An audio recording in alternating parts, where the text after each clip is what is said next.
მეგობრებო, გუშინ ამერიკა, ირაკლი კობახიძე, ბიჭო გოგიაო.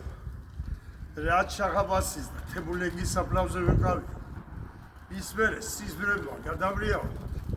ჩალალედინიო და ბურვანყრუო.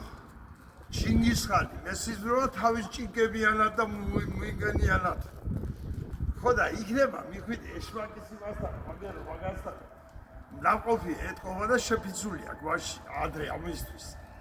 რომ ყვავილები მიიტანო, რომ ბაჯლაჯუნება პატარახან დავანებოს თავია და მე ვედი აგერ ყვავილებს მიიტან დავიდებ ირაკლი შესრულებულია შენი დავალება ნუ გეშინია პატივი ნაცემია მურვანყრუზე ვიცი რომ საყვედურს გეუბნება საყვედურს მეუბნებაო კაცო დავა რა იგიო თემურლენგზე ნაკლები პატივი ვეცი ახლა მე საქართველოსო ჩალალედის შემოუძლია და მურვანყრუს და იგი ჩინგისხანს დავა ნაკლები პატივი მაქვს რაცამ ჩვენ ვარ დაგვაფასაო და გამოვასწორი აფხაზზე ივიდა ყვავილებს აი რა მისი ბრძანებელი ეშმაკი მადლობთ ყურადღებისათვის